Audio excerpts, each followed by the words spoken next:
What is up, podcast? This one's going to be a little different today. It's just Melissa and I. So yesterday, Melissa posted on her Instagram a little question box for you guys to put some questions in for her and myself. So we're going to go through a couple of those, just do something a little different today.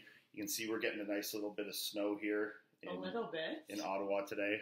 So we're definitely excited to get out of here and get down to Orlando to get a little change of weather, that's for sure. Which is tomorrow morning that we leave. So when we were all discussing filming yesterday, I feel like Christopher was a bit overwhelmed, and like even the thought of me going over there, I was just like, I don't want to do that. So we're gonna big pussy. we're gonna keep it simple for me at least, or for us at least, and just do it in our kitchen and answer some questions because you guys were nice enough to give us the content, and I'm sure it's gonna end up hilarious because Iain's on it. Pressure. Do you want to do peach and pit? Are you prepared? Are you even? Yeah, you go first, and I'll try and make some bullshit up. Okay. Well, my peach was obviously my 30th birthday, which was on. Can I use that too? Yeah. That like yours? Yeah. Oh, okay, sure. It's just you should. It's one the same. Which was on Sunday, and I mean, you did like so much shit. I was so surprised.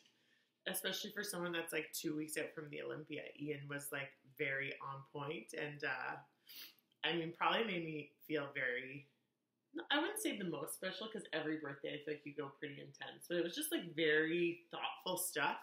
Like I didn't really ask for anything. I didn't like hint at anything, but everything that he prepared and got for me was like very special. So that made me feel really good. And she got the benefit of prep boredom shopping as well as her birthday. I mean, I'm still reaping that benefit, I feel. So does anyone else get that, by the way? Like, leave in the comments too if you guys are like those kind of people that, you know, when you get close to a show and you get that kind of like close to show anxiety, if you need stuff to like keep you busy, and one of those things you'll do is just online shop. I know for me that's I'll just like peruse like bullshit, like things that I think will add to my life even in the smallest way. I'll you know, contemplate buying. Or like the ads will get you. Yeah. You know? I get Facebook ads all the time. Plus, it listens to you now. Yeah. So then all of a sudden it's like, oh, you were thinking about this, talking about maybe getting this. Maybe getting this. Yeah. Oh, well, here's buy 10. Yeah. And then on Sunday night for my 30th, we went to Christopher's house, and Courtney had set up like all these decorations, and Calvin did a charcuterie board, and we had a nice bottle of wine, and I had none of it. I'm the only one who sits on here podcast every fucking day and talks about how much I like charcuterie boards, and then they make a charcuterie board where I'm 2 weeks out from the Olympic, can't eat it. Like, how insensitive, Calvin? Fucking dick. It's funny because as soon as I knew that was happening, I was like, all I thought about was you. I was like, why? That's okay. It increased my like jonesing for it, so it'll be that much tastier when I have it post show. Well, and we also like. Calvin's coming to Orlando with us, obviously. Yeah, so we better make me a fucking better one after the show. For sure. Yeah. Anyways, that's my peach. I don't really have a pit. I mean, I've been a bit anxious. Yeah, it's just been a busy week. I mean, you know, obviously there's a lot of things, and you know, we're leaving, and we're not back till the 29th of December, and our kitchen renovations start January 4th. Yeah. So when we return, we're actually quarantining at Christopher's house during when our renovation starts. So we had to make sure that our current kitchen, like all the cabinets were emptied and ready to go for when they start just blowing the shit out, right? So, you know, obviously that was an added stressor for Melissa, making sure that was all ready to go, as well as making sure we're ready for the trip. So we had a little bit of a double whammy there. Luckily, her and my mom took care of that mostly, so I didn't have to really think about that. Yeah, but you shouldn't have to. Let's be serious. Well, I mean, I should, but I was nice enough that you guys dealt with it. So. And Fiona is like really good at shit like that. So like she came in and was just like, just start, because I'm like looking at a whole kitchen of shit, and I'm like, where are we gonna go? What do I do? So I'm so thankful for. I mean, I'm always thankful for her. She's an angel. But. So yeah, so that's all done now. So I think we're in a pretty good place to leave. I mean, today it's just. Well, we need to pack. Yeah, I mean, packing clothes, like what? Let's be serious. Both of us can pack a suitcase in 25 minutes. Like, if the clothes laundry's done, which it is, excuse me. Yeah, that's true. You know, that doesn't take long. You know, we're not bringing anything crazy with us. I mean, you know, like, there's the stuff you got to think about, obviously, when you're competing, and bring, like, your food scale, your body weight scale. And for anyone that competes out there, like these are important tools that you need to remember.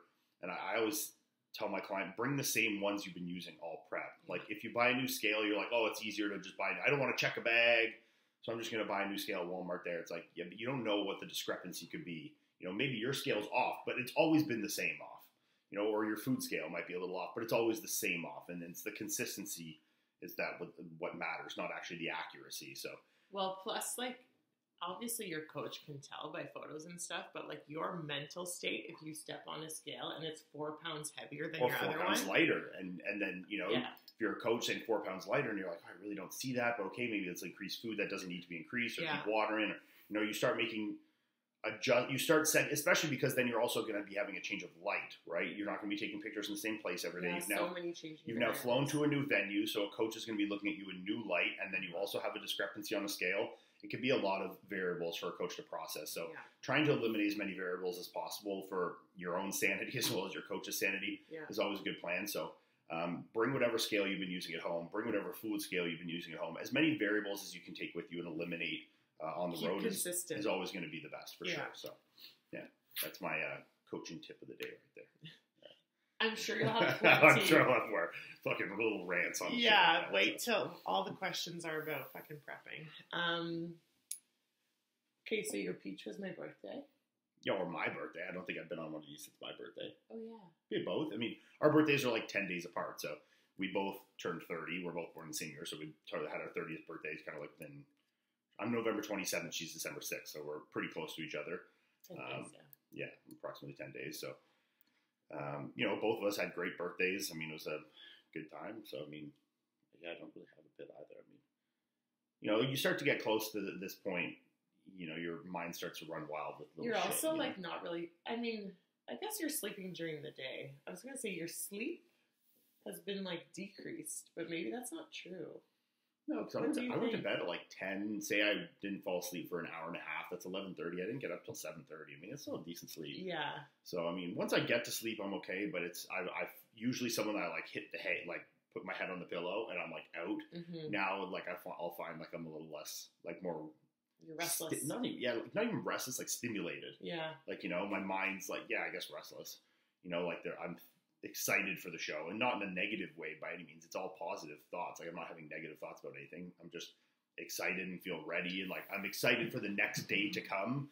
And you know, your mind starts thinking, it's like, oh, tomorrow's chest day. I get to do chest, and oh, I get to go tanning, and oh, I get to do this, and oh, I got to prep my food, and it's like stuff that I'm excited for. So I start to like cycle these things in my mind of like what I got to do tomorrow. But then I build up an excitement level where the reality is I should fall asleep faster because then the next day comes quicker so that I can do these things faster.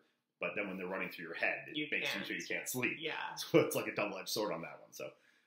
So yeah, I mean, I wouldn't even consider that a pit.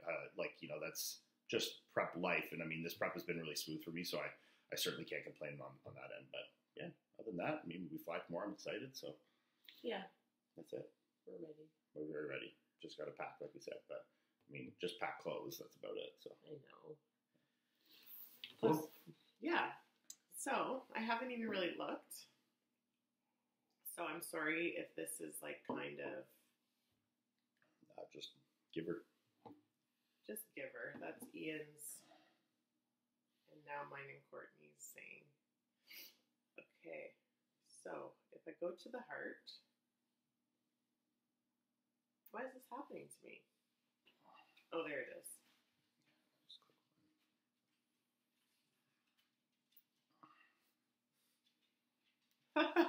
Okay. Some people are like, I feel like some people have seen Fuads and are like trying to like bait you. You know what I mean? That's okay. Bait away. We'll start from the top. Yeah, but this is the latest. Is it? Okay. Julian just messaged me. Something very intense. Yeah, don't let anyone. I'm trying like not. Is that going to show up on the screen? No, I'm trying not to react right now. Okay, I mean, listen, this is the most common question, and I feel like this will probably end up taking the longest to answer. But people are asking, would we rather prep together or apart? Mm. And a lot of people are asking women specifically, how do you deal with like a husband that's obsessed with bodybuilding and like and doesn't really and is lacking in the partner department because of that. That sucks. Yeah. Okay. I mean, you go first on that one, obviously. Well, part one, would you rather... Well, okay. Have we ever prepped together? Majority, yeah. I mean, more shows than not we have. Can we say that now, though? Because all this year, you were No, prepping only 2019 and 2020, but we still have 2018, 17, 16, 15, and 14 we prepped together. So we're 5 years prepping together and 2 years prepping not. So we're still at a majority of prepping together. Yeah, so we do normally prep together. Okay. Not same shows. Not necessarily with always the same shows in mind, but like the IFBB season is really running like May through September. So, I mean, we basically will both always start prep in like January, February to want to get on stage for one of the big first shows. So Melissa will usually have shows before me. The men's calendar usually will start a little later with like Indy or New York or something like that, like kind of mid to end of May. Where the women, you might have a show like Orlando or Arizona or some of these ones. In April. And that might be in like April. So, but we're usually starting around the same time. And then we'll continue our season through till September if someone's doing the Olympia. If not, I'm, like in the past, she would have qualified earlier, let's say, and then I was, she was dieting for the Olympia, and I was still dieting for shows to try and get to the Olympia throughout the year. So we end up being on prep for the majority of basically an entire year from, January right through September. So we also both of us like to do multiple shows. We're not like one of those pros that's like, okay, I'm going to win one show and then stop. You know what I mean? Like, I think we always prepare to kind of compete all season. If we're going to get in shape, we're going to do it. And, I mean, we like competing. We enjoy traveling. So it's not something that we just kind of like one and done every year. Would you rather prep with me or without me? With you. Really? Yeah. I mean, even now, like where you're not obviously prepping, but you've definitely been very diligent with your cardio. Your diet's been, very good. You're not quite in like a full prep, but you're definitely way closer to being in full prep mode than you are from being out of it. I find that like having that similar schedule of things and, we're kind of on the same page with stuff, that definitely makes it easier for me. And I mean, I think the same goes for both of us. I mean, like you have a very good, especially the more you do, I mean, it can go one or two ways. I mean, either it creates a divide or the mutual like goal that you're both sharing together, even if it's apart, will kind of help drive you together. And I find as of recent, especially like Melissa's been great, like helping me train and pushing me through my sets. And, me doing that for her, even though she's not prepping for a show, I know that when she gets on stage, she wants to be much improved. And I obviously want to help as much as I can there. So, I think having that mutual, drive towards a common goal kind of thing, definitely makes it easier. And like, you could say a million things about like, oh, it's easier because one person's not eating McDonald's in front of you. But like, for one, if she was to eat McDonald's in front of me, it literally wouldn't fucking mean anything to me. Like, I'm not, that means nothing. I also, like, that's just not what I do. No, but I'm saying even if you were, me and know that wouldn't bother me. Like, I'm not one of those people that's like, if you eat junk food, there were actually a few people, and I think it was mostly guys saying like, my partner eats like shit all the time, and like it's annoying. But like, you would not feel that, even if it was like, let's talk. Let's say I had like habits of eating out every day. Okay, well, here's the difference.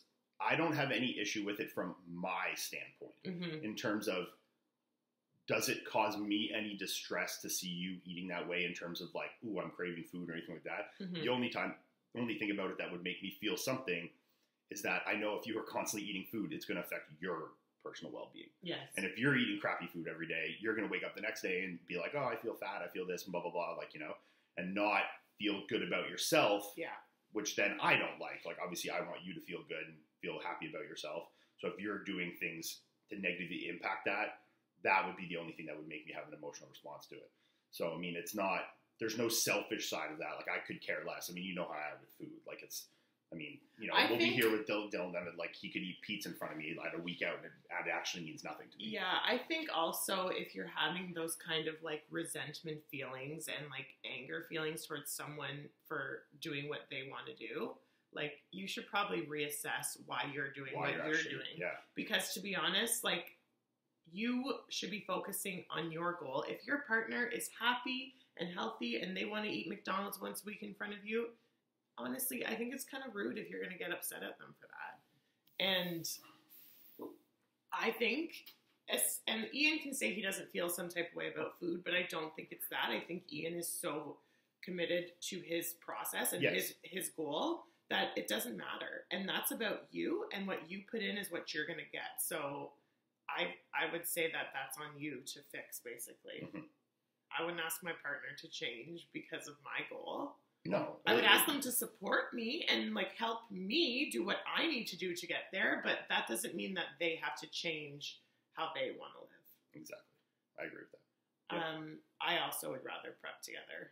But the thing is, with being married to someone like Iain is always on a prep in my mind. He's always very regimented. So like I don't even know what it would be like, you know what I mean? Yeah, no, I don't. He's always trained. Sorry, that's fine. He's always training super hard. He's always eating his meals every day. So it's like Iain's always prepping. Mm-hmm. That's my answer. Who made the first move, Iain or you? Me. Do you think so?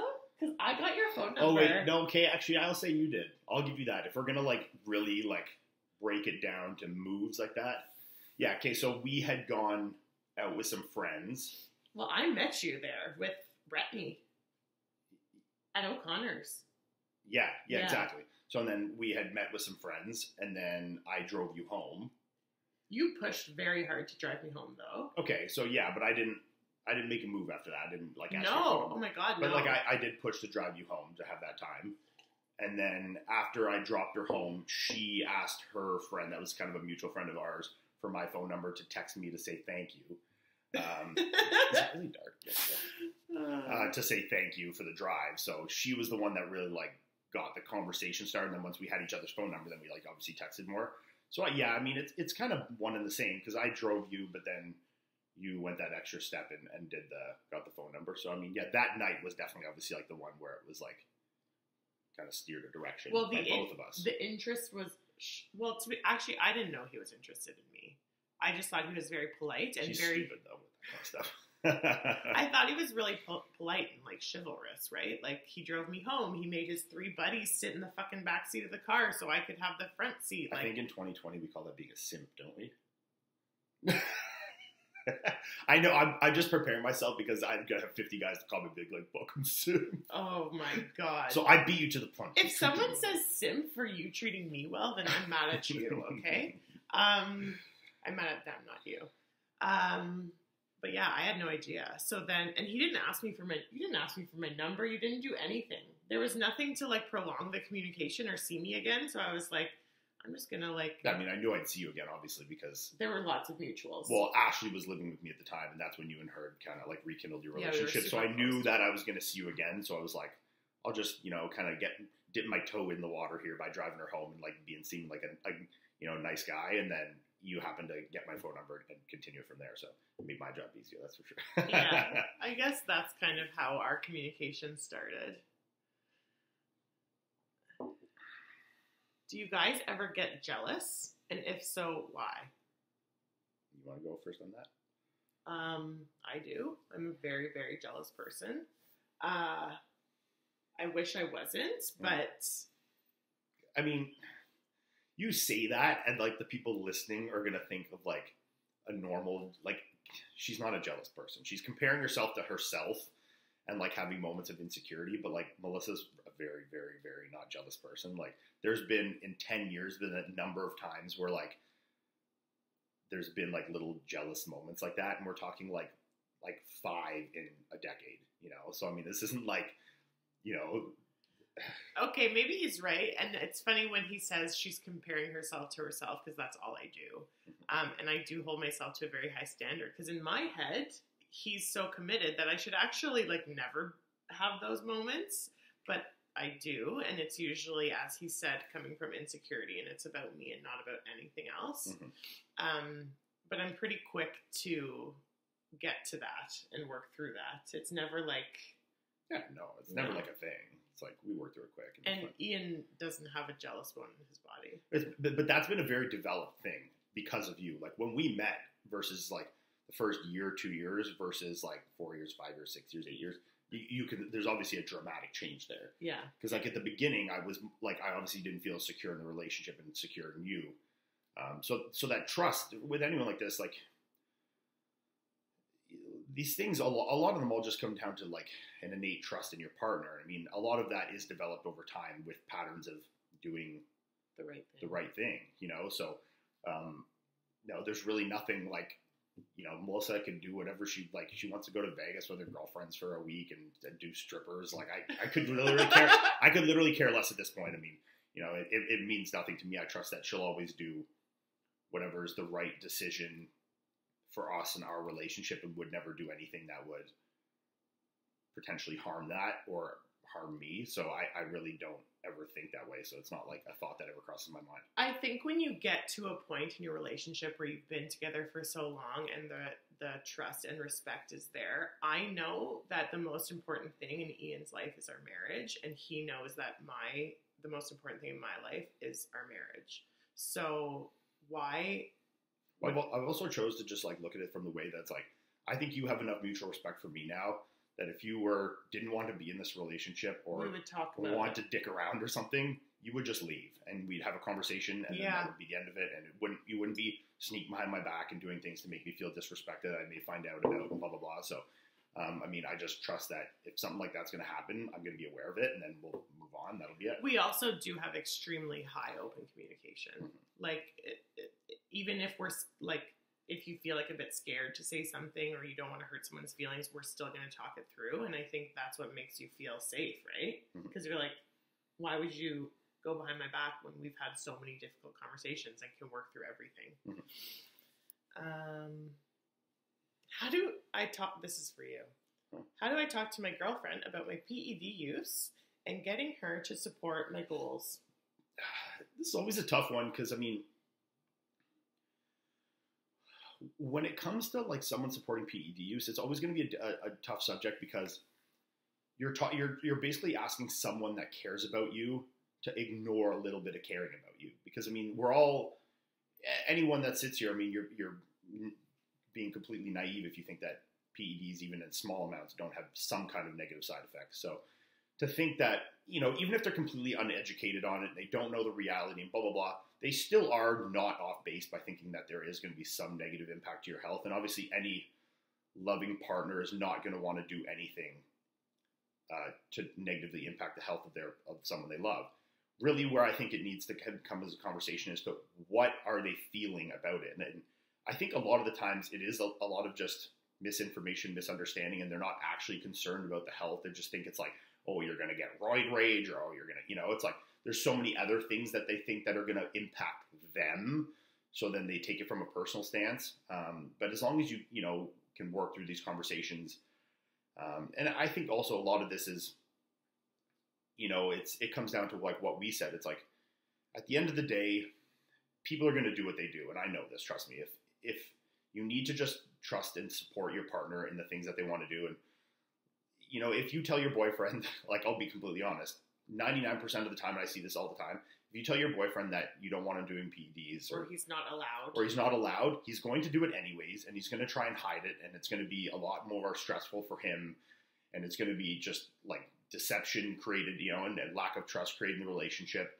So this is where it comes back to us and just like open communication. And, you know, when Melissa and I started dating, she was completely aware of the situation. It was like, this is kind of what it is, take it or leave it. And even if I started later in it, I mean, it would have just been a conversation that we would have had. And I've been like, yeah, but let's talk about that, because there's two situations here. There's you coming into someone's life and they are already doing this. Someone wanting to start it in the relationship. And that was me. And I was very uneducated. I didn't even know what bodybuilding was. I thought it was just roid rage, unhealthy, whatever, all these things. But I'm also not an ignorant person when I'm uneducated. I don't pretend to understand things that I don't know. So I came in with an open mind, and I also came in knowing that I would never want to change someone. So that was our conversation, and I just asked questions. He talked to me about it. I told him how I felt about it in terms of me caring about him, not selfish reasons about anything about me because it's not about me. And I said, I understand this is who you are. I'm coming into your life and I accept you for who you are. The other situation would be if you're in a serious committed relationship and your partner is choosing to start them. And I think it's a conversation. I don't think it's an ask for permission, because that takes away any sort of autonomy and like independence in a relationship. And if you're ever going to look at your partner and tell them they are not allowed to do something, or they can't do something, that's just, to me, disrespectful to the independence of your partner. So I think you need to communicate. I think you need to be honest. I think you need to give all the information. And if your partner chooses to not be a part of the relationship anymore because of that, honestly, it probably would have failed some other way too. So, and it's easy to say that when you're not in love and in a relationship, but I personally think that to build a solid, happy relationship, there needs to be an extreme amount of autonomy and independence between the two partners, as well as connection. But that is something that you cannot lose, because over time it just creates weak people, not goal-driven people, resentment towards your partner, all those type of things.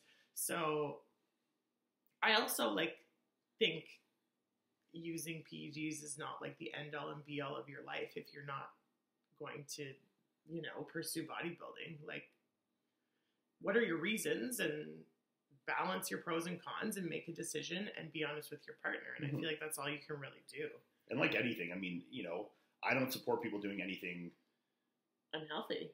Not unhealthy, because I mean, we all have unhealthy habits, and bodybuilding is one of them, but reckless, I would say, or not, what's the word, like abusing anything, and I think extremes. Yeah, I mean, you can do bodybuilding, use PEDs, and you can still get your blood work done as often as possible, know your markers. You can take your proper health supplements. You can be, diligent with your cardio and keeping your cardiovascular health in check. I mean, there's a million things that can coincide with this to obviously optimize your health. I mean, if you just want to slam a bunch of, steroids and eat McDonald's to try and get huge, and, I mean, there's obviously things that are reckless and that I don't support, and I think people need to be, responsible for their health as well. And especially when you do have someone that loves you and cares about you, your health does matter to them as well. So you need to obviously take that into consideration. So both sides of the coin. Yeah. Cool. Okay. Multiple ones are saying, do we argue? How often do we argue? How do we deal with disagreements and arguments? How do we resolve? And have we ever gone to bed angry? You can take this one off. You have a better memory for this kind of stuff. Yeah, we argue. I feel like we're both very outspoken, passionate, strong personalities, and I don't think I would ever want to be in a relationship that my partner doesn't challenge me. Sometimes things obviously get heated when emotions are involved and feelings get hurt sometimes, and I think that's any relationship where you spend an extended period of time with someone, that's going to happen. I don't know, like if I have arguments with my mother or with my brother or with my best friend, how am I going to expect to never argue with my husband when I'm with him 24 hours a day?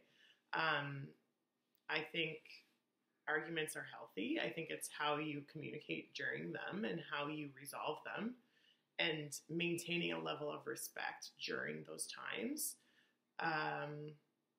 We haven't really been arguing very much in the recent history, but we've also, I think, worked through a lot of our communication and how we speak to each other in the last, 6 months. And that's changed our dynamic. We have gone to bed angry multiple times. And it's funny because I feel like it was my mom that said it to me. When the going to bed angry, that's very far and few between. Okay, sorry, yeah. Like Maybe 3 or 4 times in the last 10 years. Yeah. I mean, we'll have arguments in the evening, but we always generally aim to resolve them before we go to bed. Or we have to. Sometimes we can't, neither of us can really sleep. Yeah. So, but I mean, there's obviously been a few that had to carry into a next day or something like that were a little more serious that weren't resolved in that time. But I mean, we always resolve things in the time that they naturally, I think, need to be resolved. I mean, some things take a little more time, and feelings have been a little more affected and they need a little more like of a cool down period. So, every situation is going to be a little different, but like Melissa said, it all comes down to the respect that's shown and given during these situations, and also learning, like to understand your partner and how to work through these things like in a way that works for them, because everyone's going to be different on how they deal with things, and that's a something that you have to learn about each other. Is obviously how you guys function in these situations and how to kind of coincide together the best to move past them, right? Mm-hmm. Yeah.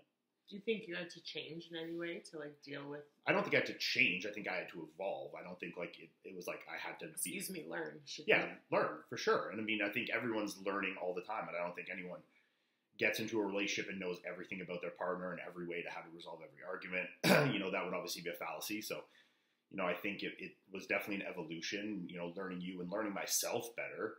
And learning things that I needed or didn't need, and that I was kind of holding on to, certain things in arguments. So, it's been a learning process all along. I mean, I'm still learning every day. I mean, like you said, the last 6 months, things blah, blah, blah changed. I mean, we've been together for the better part of a decade. And like she just said, in the last 6 months, we've still been evolving things. So, I mean, it's always an ongoing process. And I mean, it's, you just, as the respect and as the relationship evolves, these things do definitely get easier to move past for sure. Okay, question that kind of leads into that. Have we ever taken a break? And No. Do we believe in breaks for the relationship? No, we have never taken a break. I can't say I don't believe in breaks. I mean, I've never really taken one in any relationship before, because I think if you're at that point, I don't really understand the point of it. But this is just me speaking for me and my personal experience. I think anything can be worked past if it wants to be, if you both want it to be. So I don't think, I'm not super in support of them, but I know there's, everyone's different. There's situational things where certain people that would be the right thing that they need. So I'm not going to sit here and be like, no breaks ever, blah, blah, blah. And, someone be like, well, we took a break and we've been married for 45 years. So like, I'm not going to say that. I know it's not everyone's reality, but it's never been my reality. So that's all I can speak to. Yeah, I think everyone's different. I would never want to take a break from my marriage. Or even not marriage, even when we were dating. Yeah, relationship. But I'm also very much like a problem solver. And Iain just basically said the same thing. Everything can be worked through. So even if I were to need to work on myself, and that was what needed to kind of make the relationship better, I would still want to stay in the relationship and work through my shit with my partner beside me. And I think that would create more of a connection, more of an understanding, and like the relationship would grow from that too. So I'm very invested in my relationships when I do them. So I'm kind of like, I'm nurturing the relationship almost as much as I'm nurturing myself. So no, I wouldn't do it, but I think it's great for some people. And I think if you need to do what works for you and not judge yourself or other relationships, basically. Yeah, and I think this all comes down to, for people that have a habit of doing these things, like let's take a break, blah, blah, blah. I think you really need to like stop and take a minute and to think. If it's habitual, if it's habitual and what you're gaining by doing this. If it's just like a cool down period and if the actual break title is necessary, I think there's a lot of things. I think a lot of people go in the mode of like, oh, things are hard, let's run away. And it'll be easier to just deal with things after they kind of settle down naturally, which I think is a terrible way to deal with things, because then you just create passive aggressiveness and resentment that's going to carry on. And, you'll get in a fight a month later and things will come back up about that. So I think things need to be resolved. I don't think that using a break as a way to just like cut tension immediately and then kick things back off later when you guys, have forgot about it a bit and like each other. Sweeping it under the Sweep rug. it under the rug and think you like each other because you miss each other a week later, or you're horny or something. I don't think, you know what I'm saying? But like, 2 weeks later, a week later, I don't think that's any way to go about doing that for sure. You seem so positive-minded, and he doesn't. How much truth is there to that impression? A fair amount. I mean, I don't think I'm a negative person, but I'm definitely less of a, like, I don't want to use the word optimist than you, because I'm not like not like a huge pessimist. I'm just not as like. Yeah, but the opposite of optimist, I don't know if it's pessimist, but there's also the option to be a realist. Yeah. And I know, like, maybe people saying, like, saying you're a realist is a cop-out, but, I mean, Melissa's certainly a more positive person than me. But, I mean, there's also a lot of things that I'm a lot better at maintaining positivity than Melissa. I mean, yeah. You know, so, I mean, there's a lot of things that I get a lot less flustered by and a lot, you know, keep my cool a lot better, and keep a positive mindset with a lot better than a lot of people. And there's going to be things that I don't. I mean, I think everyone's different in that.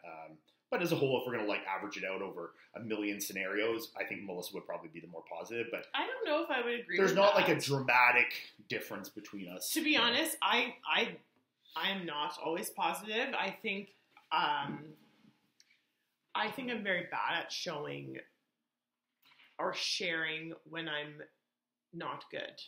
I think I shut down and I run. Sorry, we're plugging in the computer. Which was, how long was I gone from social media for? That's a year and a half of me literally being too down on myself to even be on social media. The question was how much truth is there to the impression? And I think that's a very nice way to ask it because you know you're only getting snippets of both of our personalities.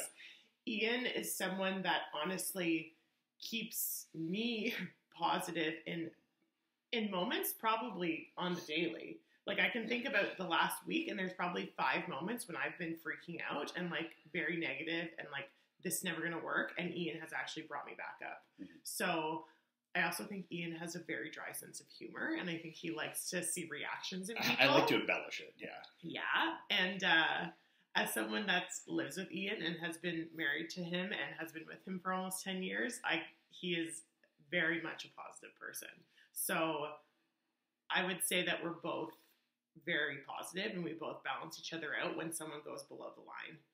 Because sometimes he'll be below the line and I try to bring him back up. I'm not quite as good at it as he is, but when I go below the line, he's very, very good at bringing me back up for sure. So I don't think there's any truth to that.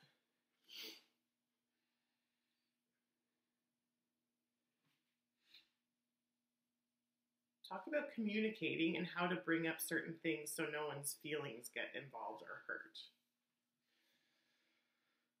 I feel like this will probably, I don't even know if you have an answer, but you... No, I don't. It's very situational, but I mean, you have an answer to that? No, I don't think you can. I think you need to probably prepare yourself for feelings to be involved because you're in a personal relationship. Yeah, you can't like, ever not involve feelings. Like it's... But you can care about the person's feelings. You can care about them, but you can't like manipulate a situation to like not have them. To not have them, and you also can't control what feelings someone else would have. You need to accept it. Yeah, it's futile to try and to try and finagle a situation so that no feelings will be involved. It's just how you deal with those feelings and how you treat them with respect after the fact, right? Mm-hmm. And I think this is like the biggest growth that I've seen in our relationship is him understanding my feelings or caring about my feelings even when he doesn't understand them. So he can be like, well, I didn't do that to make you feel that way, but I'm sorry that you are feeling that way. Whereas you could also be super defensive and be like, well, that wasn't my purpose, so fucking control your feelings. Mm-hmm. But like, you need to take responsibility for your partner's feelings because you're in a partnership. Like, you're privileged enough that you have enough impact on someone to make them feel a way. That's because they love you. So take that seriously and respect it. When you need to be more concerned is when they don't give a fuck. Yeah. Then you're like, oh shit. Yeah. And like, I don't like the saying like, no one can make you feel anything but you, because... Well, that's nonsense, obviously. Yeah. Like, I'm sorry. I'm in a very deep, connected relationship. I would hope that he can make me feel some type of way, good and bad, you know what I mean? So I think you need to not deny the feelings, accept them, and try to understand them. And don't try to suppress people's feelings, because that's going to end up being probably the same fight over and over and over again. Okay, how long has this been? 39 minutes. Okay, you want to do 2 more? Sure. I always get pressure when I have to pick like the last 2, you know, because I'm like, I need go far enough up so people that ask like. I know, I feel bad. Yeah. Oh, there's like hundreds.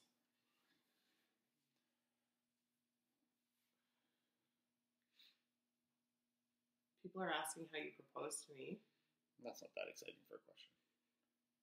What do you see couples get the most wrong about their relationships? I don't know. I don't see everyone's relationship. Is there an answer to that? Like, I mean, it's. I would say communication. Communication is probably the biggest for yeah. sure. I mean, lack of communication is definitely a huge thing.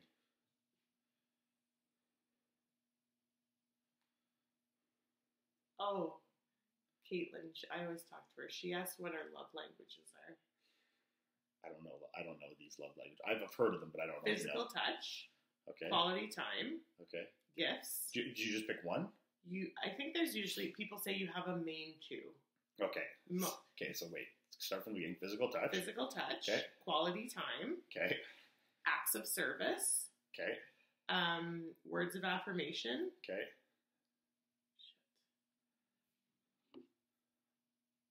There's 5.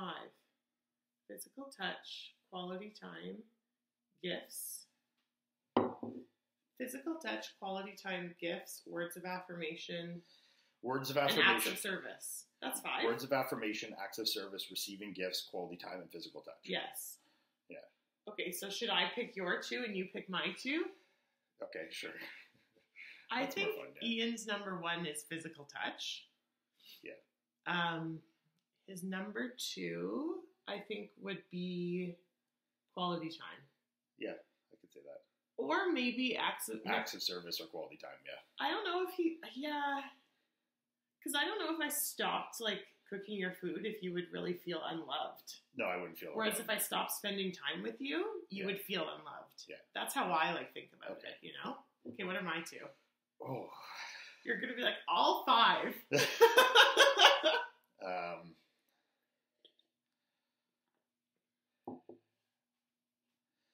Well, one of the 2 is definitely words of affirmation, I think. I would definitely put that as one of your 2. And then I'd say another one would be, I don't want to say quality time because, like, you're pretty good at, like, being independent and stuff, but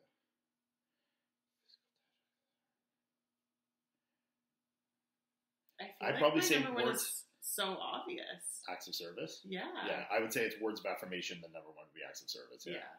It's funny because I used to never think it was words of affirmation, but it's easy for me to think that because Ian is very free giving with that. But then I started, like, especially over the last couple months, I've been, like, trying to notice, like, my weird quirks and things like this. And I start to notice as he gets very focused on a show, I'll, like, be like, do you love me? Do you think I'm pretty? Like, you know what I mean? Do I look good today? I'm like, yeah, I just told you 20 minutes ago. Yeah, but that's the thing. So as I started noticing that I do this weird quirk sometimes, I'm like, oh, obviously this is something that I need, so I'm asking for it. Mm-hmm. Which I feel like we're both very good at in terms of, like, love languages. We're good at knowing when something is, like, depleted and just asking for it, and then the other partner will always give it. Mm-hmm. But let's not try to expect our partner to be mind readers, okay, guys? Because that's a fucking recipe for disaster. Okay.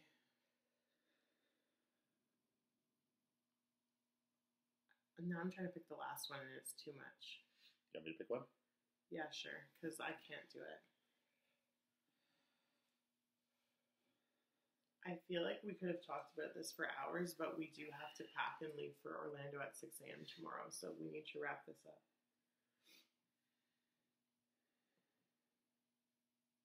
And a lot of the questions are about, like, prepping together and stuff like that, but I don't want to, like, devalue our time talking about this because, like, we've been doing this for so long that we don't even really have any memory of it not being our normal. So it's very hard for us to give advice anymore unless there's, like, specific questions.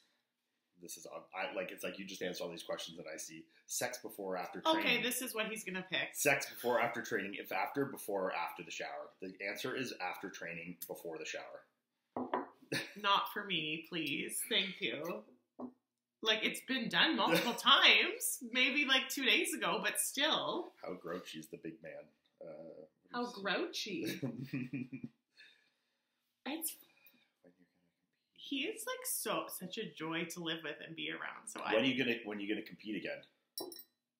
I mean, I'm hoping the first show of next year is before June, and I'll be in it. So May 2021, I think, is probably when the shows are going to start. Hopefully. The first show I can do, I'm doing it. What was your reaction when Iain proposed to you? Oh my god! And how did you feel after? Okay. I feel like I kind of blacked out. I think I just covered my face and started sobbing. Hysterical sobbing. Yeah. Absolutely hysterics. I couldn't control my body. It's weird because my mom even asked me, like, I think it was like a month after we got engaged. She was like, does the relationship feel different now that you're engaged? And I, like, you don't really expect to say yes, but, like, it really did. Because for me, at least, when he chose to do something like that, that was literally, I felt like it was just about me. Iain could take or leave being married. I feel like Iain's commitment is just commitment, right? Yeah, it doesn't really matter. It's like, it was very important to me, and I liked that security and feeling like we were going to be on the same team for the rest of our lives, and that, like, it was forever. And it made me feel, I mean, very special, valued, and safe, to be honest. And I did feel that before, but it was just a different level of, like, we always have each other's backs, and, like, nothing is now ever going to come in here and fuck with us, basically. How do I get a girlfriend? That's a question. When Iain is experiencing self-doubt, what do you do to help? Oh my god, Put you on the spot here. This is actually really hard because I'm not good at this. Specifically with Iain. We've had a lot of, like, I don't want to say disagreements, but, like, hard times where he's been experiencing self-doubt and I've said and done the wrong things. But then there also could be, like, you could beg the question, it's like, was there even a right thing? But honestly, you know? I did change my approach, especially as he was getting ready for New York. And instead of trying to fix it and tell him that he didn't need to feel that way, I would literally just let him feel it and basically say, what do you need from me right now? And normally he would say nothing. I just need to release this. And he would release it, and I would just be there for him, and I would say nothing. I would not say, you're crazy. I would not say, you look so good. Because for Iain, it's pointless. I can say that to him. He doesn't believe me. He believes himself more. And it almost just frustrates him more. He thinks that I'm lying just to make him feel better. And it's a waste of time. And I think for years, I just kept doing the same thing over and over again, expecting it to just work one time, which, like, that's literally the definition of insanity. So finally, before New York, and after he had that awful showing at Tampa, which, like, honestly, when I was on the phone with him when he was in Tampa for his first show this year, when I realized, like, I am really not the partner he needs right now.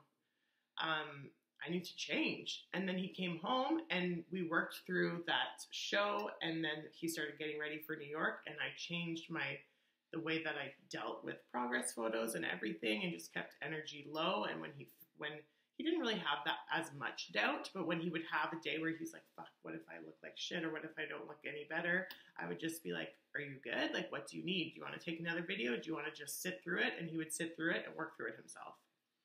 So I think just everyone's different, and you need to adapt based on their reactions and not keep doing what you think you would need to feel better, because that's not right for them. Even though that's in your toolkit, so there's nothing wrong with trying it, But if it doesn't work over and over again, you need to change your strategy. This one I want to hear your opinion on. What are a few rules you have in your relationship? A rule? I know. I saw that and I was like, what do people have set rules? What's a rule? Like, a rule. Like, no... I don't know. No sleeping with other women. Like, yeah. No sleeping with other women. Okay. But does that mean I get blowjobs from other women? Okay, no. Well, you said no sleeping. No you gotta be looking specific. at, speaking to, touching any other women. Oh, okay. Smelling? You said speaking to or touching. What, like, I smell it? I said no looking at. Well, I could close my eyes and give it a whiff. You're so creepy. You're so creepy. Yeah, don't have rules, guys. Like, other than the things that are like foundational things of like trust and respect. Yeah, but that's not even, those are values. Those are values, yes. That's what I'm saying. Have mutual values that you know you'll follow and that will conduct your behavior, but don't control anyone with fucking rules. Like, that's ridiculous. Your partner is not a child that needs to be trained or that needs to learn rules. Like, that's ridiculous. I mean, I hope after our 50 minutes and 52 seconds of what we've said here, this would be evident, but would you say trust is important in a relationship? No. Not needed. Not necessary. Okay, let's find one more. How long did you guys know each other before dating? A day? What? No. Oh, you mean before we were boyfriend-girlfriend? Yeah. Oh, dear. 2 months? 2 months. I feel like we met in September, and then it was like right before, was it before Christmas? No, it was November. It was November? November, yeah.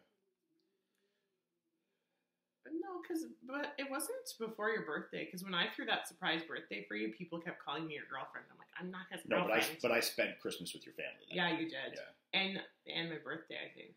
Somewhere late November we started dating. But like as soon as we knew each other, it wasn't a friendship. It was romantic. Like right off the bat. We got to know each other as romantic interests. This is funny. It's like, what do you do when Iain is a jerk on prep, but you really need him to be there for you? I know, a lot of these questions made me really, really sad. Why is your guys' relationships like this during prep? Like, okay, look. This made me really sad. This is something I need to have a moment with you. Guys. Iain rants, let's go. This isn't even a rant. We all have these feelings. When we're prepping, it is completely normal for you to have that hangry feeling or a little more irritable feeling or these things, but you're still in control. You are in control of you, and saying that you're not is a fucking lie. Like, if you're like, oh, I don't know, it's this or it's the drugs or it's the food, you still have control. I still feel these moments. Melissa still feels these moments. Everyone feels these moments. It's how you deal with them as an adult, which is the differentiation here. And when you feel like being a dick, don't be a dick. It's just not that hard. You know, like I have moments where, yeah, I'm tired and Melissa will be saying something and it's like really hard for me to like, you know, dive into the conversation, be interested and stuff. And I'm just like, I just want to like not talk and just be quiet. I'm so tired, blah, blah, blah. But I still you have to push past those and do the respectful thing for your partner and for your relationship. I mean, these are choices. Just like everything in bodybuilding, it's a choice. It's a choice to eat your meals. It's a choice to go to the gym. It's a choice not to eat garbage food. It's a choice to not do this. It's also a choice not to be a fucking asshole. And for all the guys out there that are going to use the trend or the halo or God, you know, use all these excuses for them to be a dick or whatever, it's not an excuse. It's not an excuse at all. I mean, there's no reason for you to treat someone with less respect or more aggression because of these things. The feelings will be there, but you're still in control of the things you say that come out of your mouth and the actions you make. So at the end of the day, you're still in control, and you have to remember that. The drugs don't control you, and the food doesn't control you. You control you. So you need to remember that. I have something to add, because you also need to hold your partner accountable to treating you the way you deserve and want to be treated. And if you continuously are making excuses for poor behavior, the behavior will probably continue, and it will probably actually increase and escalate. Yeah. So I've had people ask me before, like, well, it's okay because he's on prep, or I'm going to let him get away with it because he's on prep. And to which I say, Number one, usually preps are whatever. They're not normally 3 months. That's not the average. Most people are dieting from 4 to 6 months. That is 50% of your year. Are you going to 50% of your year just suck it up and deal with being treated like shit because your partner's prepping? Like, I feel things and I always talk about them. Iain could be, I mean, I brought something up to you when you were 2 weeks out from a show once. Mm-hmm. And listen, he didn't handle the argument as well as he normally would have, but he still listened to me and thought about my feelings, and I still held him accountable to caring about my feelings. And that's not to say I'm going to distract him on the day of the show if I'm being cuckoo. Like, there's still obviously balance, but like, you need to hold your partner accountable, or else you're just asking for it, in my opinion. And life is not meant to be lost. I'm not going to lose 6 months of being happy with my partner because he's prepping for a bodybuilding show. I refuse.